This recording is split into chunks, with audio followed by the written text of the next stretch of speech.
ದಾವಣಗೆರೆಯಲ್ಲಿ ಕೇವಲ ಅರ್ಧ ಗಂಟೆ ಸುರಿದಂತ ಮಳೆಗೆ ಮಾರ್ಕೆಟ್ ಜಲಾವೃತವಾಗಿದೆ. ದೀಪಾವಳಿ ಹಬ್ಬಕ್ಕೆ ಮಾರುಕಟ್ಟೆಗೆ ಬಂದಿದ್ದಂತ ಹೂವು, ಹಣ್ಣು, ಬಾಳೆಕಂಬ, ಕುಂಬಳಕಾಯಿ ನೀರು ಪಾಲಾಗಿದೆ. ದಾವಣಗೆರೆ ನಗರದ ಬೀರಲಿಂಗೇಶ್ವರ ಮೈದಾನದಲ್ಲಿ ಈ ಘಟನೆ ನಡೆಯಿತು. ಬೀರಲಿಂಗೇಶ್ವರ ಮೈದಾನಕ್ಕೆ ಮಾರುಕಟ್ಟೆಯನ್ನ ಜಿಲ್ಲಾಡಳಿತ ಶಿಫ್ಟ್ ಮಾಡಿತ್ತು. ಸೂಕ್ತ ವ್ಯವಸ್ಥೆ ಇಲ್ಲದೆ ಹೀಗಾಗಿದೆ ಅಂತ ವ್ಯಾಪಾರಸ್ಥರು ಆಕ್ರೋಶವನ್ನು ವ್ಯಕ್ತಪಡಿಸಿದ್ದಾರೆ.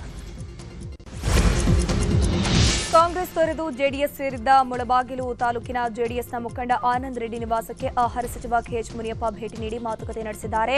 ಹಲವು ವರ್ಷಗಳಿಂದ ಕೆಎಚ್ ಮುನಿಯಪ್ಪ ಆಪ್ತರಾಗಿದ್ದ ಆನಂದ್ ರೆಡ್ಡಿ ಅವರು ಕೋಲಾರ ಕಾಂಗ್ರೆಸ್ನ ಭಿನ್ನಮತಕ್ಕೆ ಬೇಸತ್ತು ಜೆಡಿಎಸ್ ಸೇರ್ಪಡೆಯಾಗಿದ್ದು, ಮೊನ್ನೆ ನಡೆದ ಡಿಸಿಸಿ ಬ್ಯಾಂಕ್ ಮತ್ತು ಕೋಮುಲ್ ನಿರ್ದೇಶಕರ ಚುನಾವಣೆಯಲ್ಲಿ ಮುಳಬಾಗಿಲು ತಾಲೂಕಿನಲ್ಲಿ ಕಾಂಗ್ರೆಸ್ ಸೋಲಿಸುವ ನಿಟ್ಟಿನಲ್ಲಿ ಆನಂದ್ ರೆಡ್ಡಿ ಪ್ರಮುಖ ಪಾತ್ರವನ್ನು ವಹಿಸಿದ್ರು.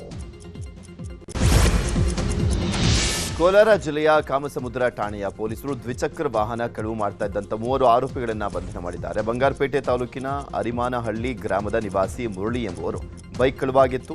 ಆ ಬಗ್ಗೆ ಕಾಮಸಮುದ್ರ ಠಾಣೆಯಲ್ಲಿ ದೂರು ದಾಖಲಾಗಿತ್ತು. ಪೊಲೀಸರು ತನಿಖೆ ನಡೆಸುವ ವೇಳೆ ಆಂಧ್ರಪ್ರದೇಶದ ಚಿತ್ತೂರು ಜಿಲ್ಲೆಯ ವಾಸಿಗಳಾಗಿರುವಂತಹ ಮಧು, ನಂದೀಶ್, ಕಾರ್ತಿಕ್ ಎಂಬುವರು ಸಿಕ್ಕಿಬಿದ್ದಿದ್ದು, ಬಂಧಿತರಿಂದ 1,20,000 ರೂಪಾಯಿ ಬೆಲೆ ಬಾಳುವಂತ 4 ದ್ವಿಚಕ್ರ ವಾಹನಗಳನ್ನು ಪೊಲೀಸರು ವಶಪಡಿಸಿಕೊಂಡಿದ್ದಾರೆ. ಶಿವಮೊಗ್ಗದಲ್ಲಿ ಹಣಕಾಸಿನ ವಿಚಾರಕ್ಕೆ ಗಲಾಟೆಯಾಗಿದೆ. ಚೋಟು ಎನ್ನುವ ವ್ಯಕ್ತಿ ಮೇಲೆ ಮಚ್ಚು ಲಾಂಗ್ನಿಂದ ಫಯಾದ್ ಎಂಬ ವ್ಯಕ್ತಿ ದಾಳಿ ಮಾಡಿದ್ದಾನೆ. ಭದ್ರಾವತಿ ತಾಲೂಕಿನ ಮೂಡಲ ವಿಠಲಾಪುರ ಬಳಿ ಈ ಒಂದು ಘಟನೆ ನಡೆದಿದೆ. ಚೋಟಿಗೆ ಫಯಾಜ್ 1.5 ಲಕ್ಷ ಹಣ ನೀಡಬೇಕಿತ್ತಂತೆ. ಈ ವಿಚಾರವಾಗಿ ಇಬ್ಬರ ನಡುವೆ ಗಲಾಟೆಯಾಗಿದೆ. ಈ ಹಿನ್ನೆಲೆಯಲ್ಲಿ ಚೋಟು ಮೇಲೆ ಮಚ್ಚಿನಿಂದ ದಾಳಿ ಮಾಡಲಾಗಿದೆ. ಹೊಳೆಹೊನ್ನೂರು ಠಾಣೆಯಲ್ಲಿ ಕೇಸ್ ದಾಖಲಾಗಿದೆ. ತುಂಡಾಗಿ ಬಿದ್ದಿದ್ದಂಥ ವಿದ್ಯುತ್ ತಂತಿ ತುಳಿದು ದಂಪತಿ ಮೃತಪಟ್ಟಿದ್ದಾರೆ. ಉತ್ತರ ಕನ್ನಡ ಜಿಲ್ಲೆಯ ಹೊನ್ನಾವರದ ಕಾಸರಗೂಡಿನಲ್ಲಿ ಈ ಘಟನೆ ನಡೆದಿರುವಂಥದ್ದು. ಸಂತೋಷ ಗೌಡ ಹಾಗೂ ಶೀತು ಗೌಡ ಮೃತ ದಂಪತಿ ಸಂಜೆ ಅಂಗಡಿಗೆ ಸಾಮಾನು ಖರೀದಿಗೆ ಹೋಗುವಂತ ಸಂದರ್ಭದಲ್ಲಿ ಅವಘಡ ನಡೆದಿದೆ. ಕೊಪ್ಪಳದಲ್ಲಿ ಬೀದಿ ಬದಿ ವ್ಯಾಪಾರಿಗಳ ಮೇಲೆ ಎಎಸ್ಐ ದರ್ಪ ಮೆರೆದಿದ್ದಾರೆ. ದೀಪಾವಳಿ ಹಿನ್ನೆಲೆಯಲ್ಲಿ ಕುಷ್ಟಗಿ ನಗರದ ಸಂತೆ ಬಜಾರ್ನ ವಾಲ್ಮೀಕಿ ಸರ್ಕಲ್ನಲ್ಲಿ ಜನಜಂಗುಳಿ ಇತ್ತು. ರಸ್ತೆ ಬದಿಯಲ್ಲಿ ಹಾಗೂ ಡಿವೈಡರ್ ಮೇಲೆ ವ್ಯಾಪಾರ ಮಾಡುತ್ತಿದ್ದವರ ಮೇಲೆ ಎಎಸ್ಐ ಕುಂಟ್ಲಿ ಕಪ್ಪ ದರ್ಪ ಮೆರೆದಿದ್ದಾರೆ. ಏಕಾಏಕಿ ಬಂದ ಅವರು ವ್ಯಾಪಾರಿಗಳ ಬಳಿ ಹೋಗಿ ಮನಬಂದಂತೆ ಸಾಮಗ್ರಿಗಳನ್ನು ಕಿತ್ತೆಸೆದಿದ್ದಾರೆ. ನೀರು ತುಂಬಿದ್ದ ಬಕೆಟ್ನಲ್ಲಿ ಬಿದ್ದು 11 ತಿಂಗಳ ಮಗು ಸಾವನ್ನಪ್ಪಿರುವಂತಹ ಘಟನೆ ಬೆಂಗಳೂರು ದಕ್ಷಿಣ ಜಿಲ್ಲೆ ಚನ್ನಪಟ್ಟಣದ ಜೀವನ್ಪುರ ನಗರದಲ್ಲಿ ನಡೆದಿದೆ. 11 ತಿಂಗಳ ಹೆಣ್ಣು ಮಗು ಖುಷಿ ಮೃತ ದುರ್ದೈವಿ. ಮನೆಯ ನೆಲವನ್ನು ಹೊರಿಸಲಿಕ್ಕೆ ಟಬ್ಗೆ ನೀರನ್ನು ಹಾಕಲಾಗಿತ್ತು. ಮನೆಯಲ್ಲಿ ಆಟ ಆಡುತ್ತಾ ಖುಷಿ ಟಬ್ ಮೇಲೆ ಬಿದ್ದಿದ್ದಾಳೆ. ತಕ್ಷಣ ಮಗುವನ್ನ ಚನ್ನಪಟ್ಟಣ ಸಾರ್ವಜನಿಕ ಆಸ್ಪತ್ರೆಗೆ ದಾಖಲು ಮಾಡಲಾಯಿತು. ಅಷ್ಟರಲ್ಲಿ ಮಗು ಸಾವನ್ನಪ್ಪಿದೆ. ಚಿತ್ರದುರ್ಗ ಜಿಲ್ಲೆಯ ವಾಣಿ ವಿಲಾಸ ಸಾಗರ ಕೋಡಿ ಬಿದ್ದಿದ್ದು, ಪ್ರವಾಹದ ಬಗ್ಗೆ ಜಾಗೃತಿ ಮೂಡಿಸಲಾಗಿದೆ. ಹಿರಿಯೂರು ತಾಲೂಕಿನ ವಿವಿಪುರ ಗ್ರಾಮದ ಬಳಿರುವಂತಹ ಜಲಾಶಯಕ್ಕೆ ಭದ್ರಾ ನೀರು ಹರಿದು ಬರ್ತಾ ಇದ್ದು, ಜಲಾಶಯ ನಿರ್ಮಾಣವಾದ 4ನೇ ಬಾರಿಗೆ ಕೋಡಿ ಬಿದ್ದಿದೆ. ಈ ಹಿನ್ನೆಲೆಯಲ್ಲಿ ಅಕ್ಕಪಕ್ಕದ ಹಳ್ಳಿಗಳಿಗೆ ವಿಶ್ವೇಶ್ವರಯ್ಯ ಜಲ ನಿಗಮದ ಅಧಿಕಾರಿಗಳು ಪ್ರವಾಹದ ಮುನ್ನೆಚ್ಚರಿಕೆ ಕೊಟ್ಟಿದ್ದಾರೆ.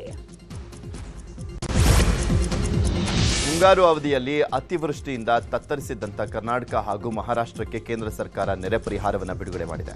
ಕೇಂದ್ರ ಗೃಹ ಸಚಿವ ಅಮಿತ್ ಶಾ ಈ ಬಗ್ಗೆ ಮಾಹಿತಿಯನ್ನು ಕೊಟ್ಟಿದ್ದಾರೆ. ಕರ್ನಾಟಕ ಮತ್ತು ಮಹಾರಾಷ್ಟ್ರ ರಾಜ್ಯಗಳಿಗೆ ಎಸ್ಡಿಆರ್ಎಫ್ನ ಕೇಂದ್ರ ಪಾಲಿನ 2ನೇ ಕಂತಾಗಿ 1950 ಕೋಟಿಯನ್ನು ಮುಂಗಡವಾಗಿ ಬಿಡುಗಡೆ ಮಾಡಲಾಗಿದೆ.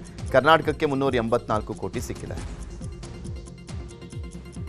ಇನ್ನು ಕೇಂದ್ರ ಸರ್ಕಾರ ನೆರೆ ಪರಿಹಾರ ಬಿಡುಗಡೆ ಕುರಿತು ಪ್ರಧಾನಿ ಮೋದಿ ಹಾಗೂ ಅಮಿತ್ ಶಾಗೆ ವಿಪಕ್ಷ ನಾಯಕ ಆರ್ ಅಶೋಕ್ ಧನ್ಯವಾದವನ್ನ ತಿಳಿಸಿದ್ದಾರೆ. ಈ ಕುರಿತು ಎಕ್ಸ್ನಲ್ಲಿ ಪೋಸ್ಟ್ ಹಾಕಿರುವಂತಹ ಅಶೋಕ್, ನಾಡಿನ ಅನ್ನದಾತರಿಗೆ ನೆರವಾಗಲಿಕ್ಕೆ ಕೇಂದ್ರ ಸರ್ಕಾರ ತನ್ನ ಜವಾಬ್ದಾರಿಯನ್ನು ನಿಭಾಯಿಸಿರುವಂತೆ ರಾಜ್ಯ ಸರ್ಕಾರವು ಕೂಡ ತ್ವರಿತವಾಗಿ ಪರಿಹಾರ ಹಣವನ್ನು ಬಿಡುಗಡೆ ಮಾಡಬೇಕು ಅಂತ ಒತ್ತಾಯ ಮಾಡಿದರು.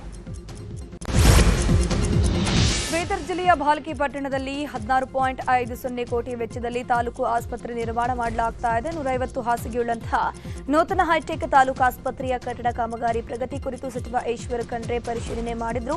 ಈ ವೇಳೆ ಮಾತನಾಡಿರುವಂತಹ ಖಂಡ್ರೆ, ಭಾಲ್ಕಿ ಕ್ಷೇತ್ರದ ಜನತೆಗೆ ಗುಣಮಟ್ಟದ ಆರೋಗ್ಯ ಸೇವೆ ಒದಗಿಸುವ ದೃಷ್ಟಿಯಿಂದ ಅತ್ಯಾಧುನಿಕ ಹೈಟೆಕ್ ಆಸ್ಪತ್ರೆ ನಿರ್ಮಿಸಲಾಗುತ್ತಿದೆ ಅಂತ ಹೇಳಿದರು.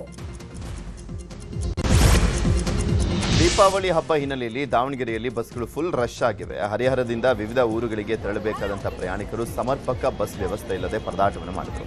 ಹರಿಹರ ಮಾರ್ಗವಾಗಿ ತೆರಳುವಂಥ ಹುಬ್ಬಳ್ಳಿ, ದಾವಣಗೆರೆ, ಹೊನ್ನಾಳಿ, ಶಿವಮೊಗ್ಗ ಮಾರ್ಗದ ಬಹುತೇಕ ಬಸ್ಗಳು ಫುಲ್ ರಶ್ ಆಗಿತ್ತು.